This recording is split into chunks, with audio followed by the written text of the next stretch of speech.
Jeddah, Makkah Province, Kingdom of Saudi Arabia. By Cheeper. Featuring one of the tallest fountain in the world, King Fahd Fountain, the Jeddah Corniche, the Waterfront, and Ulfad shipwreckage site.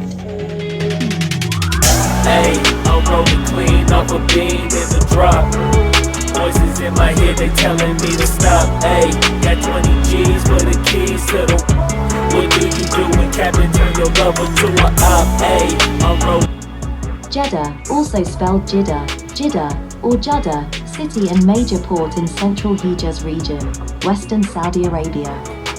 It lies along the Red Sea west of Mecca. The principal importance of Jeddah in history is that it constituted the port of Mecca and was thus the site where the majority of Muslim pilgrims landed while journeying to the holy cities of Mecca and Medina. The city in fact owes its commercial foundations to Caliph Uthman, who in 646 made it the port for Muslim pilgrims crossing the Red Sea.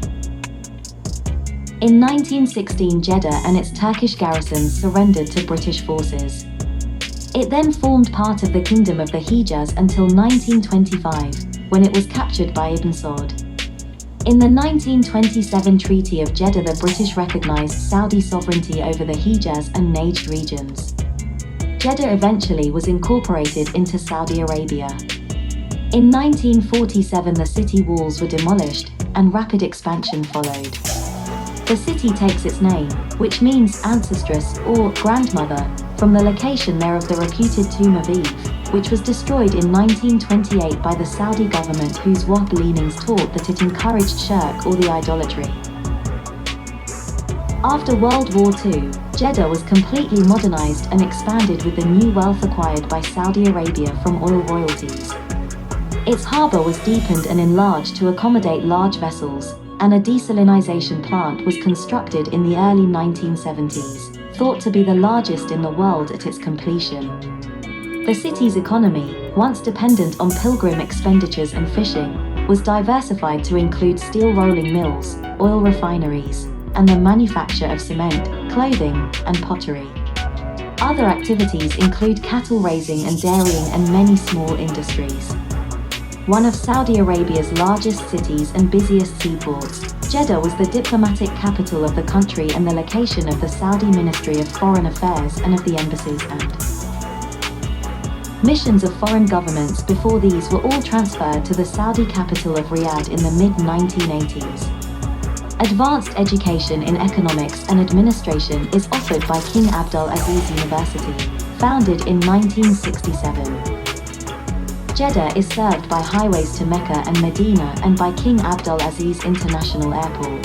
Doing Captain turn your lover to a op. Hey, I'm rolling clean off a beam in the drop. Voices in my head, they telling me to stop. Hey, got 20 G's for the keys to the. What do you do when Captain turn your lover to a op? Things to enjoy in Jeddah. Marvel at the incredible sight of King Fahd Fountain. One of the most popular tourist attractions in Jeddah is King Fahd Fountain, the tallest fountain of its kind in the world. The fountain blasts a stream of water from the Red Sea into the air to a maximum height of over 800 feet. While the water jet can be seen during the day from many places throughout the city, it is best appreciated at night when it is illuminated by hundreds of spotlights. This unique fountain is one of the top modern things to see in Jeddah. A beam in the drop. Voices in my head, they telling me to stop. Hey, got 20 G's for the keys to the. What do you do when Captain turn your lover to a op? Hey, I'm rolling clean off a beam in the drop. Voices in Jeddah Corniche. The Jeddah Corniche, also known as the Jeddah Waterfront, is a 30 kilometers coastal resort area of the city of Jeddah, Saudi Arabia. Located along the Red Sea, the Corniche features a coastal road, recreation areas, pavilions and large-scale civic sculptures, as well as King Fahd Fountain, the highest fountain in the world.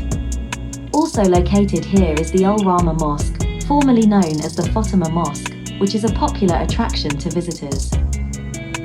The Jeddah Corniche derives its name from the original French and Italian term for a coastal road, especially a road along the face of a cliff, but it is more often used as a place near water now.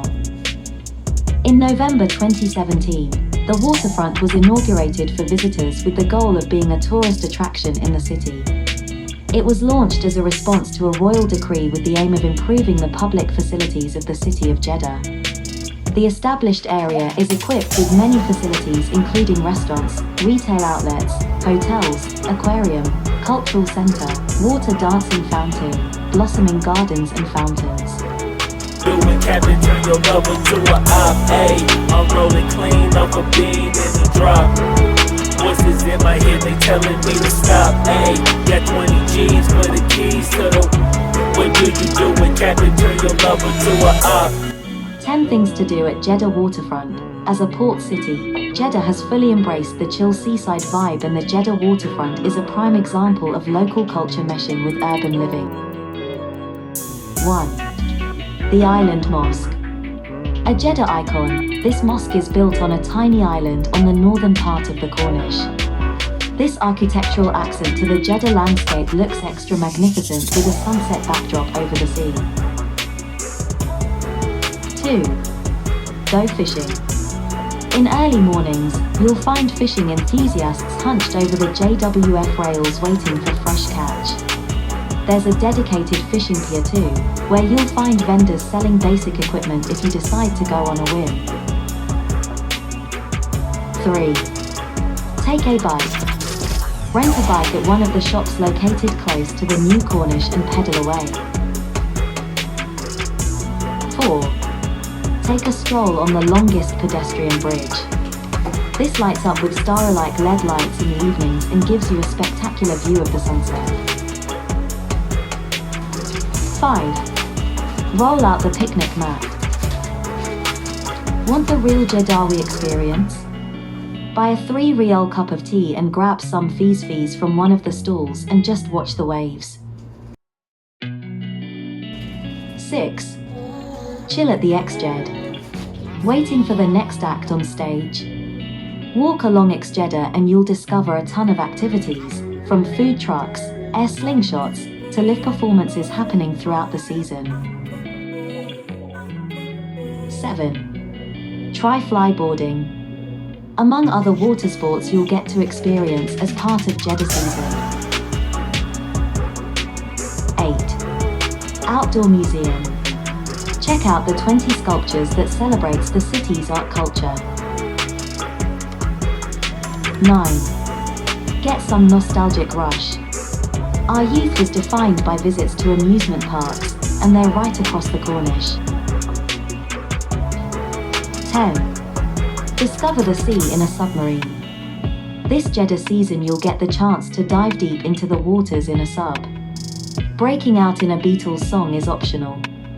Check out the calendar for details. Where Hervey? No way. I'm at the gym, you at the gym. It's a small world, I might just have to link with you and him.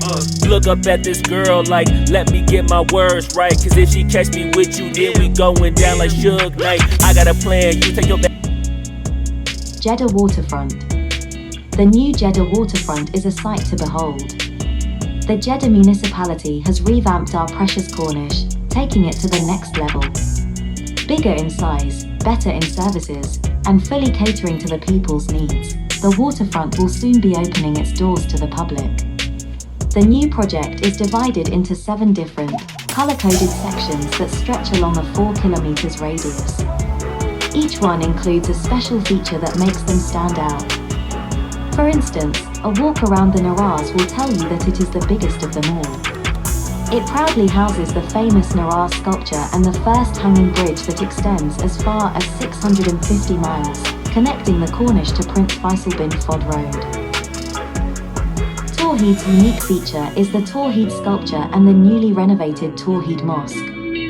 With 2 different beaches in its area, the Rimal is aptly named. Between the beaches is a children's water park, and each beach has 2 shower buildings for the convenience of visitors.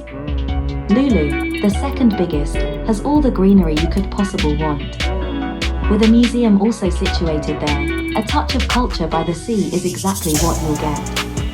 To fix the issue of being so close, yet so far from the sea, the actual water, a dock is available with rental boats should you feel like taking a turn around the water.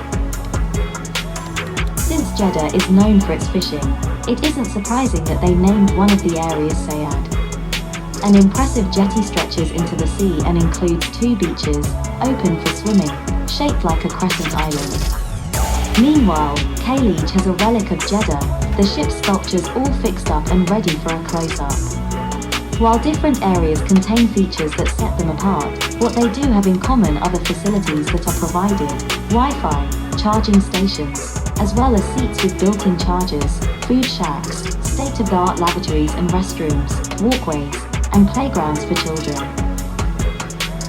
The Jeddah waterfront's modern design and high-quality facilities is sure to make the gorgeous new Corniche Jeddah's coolest and latest hangout for families and friends.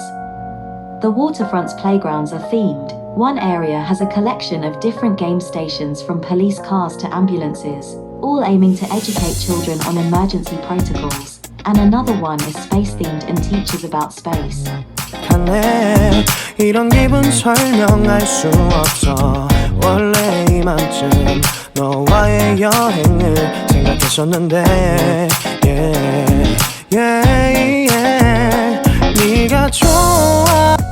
The Ulfad shipwreckage site. MV Free Enterprise 3 was a Ropax vessel built in 1966 as a cross-channel ferry, operated by Townsend Thoresen mainly on the Calais and Zeebrugge routes from Dover. She was sold to Egyptian owners in 1986 and wrecked in the Red Sea in 2004, who renamed the ship as Ulfad.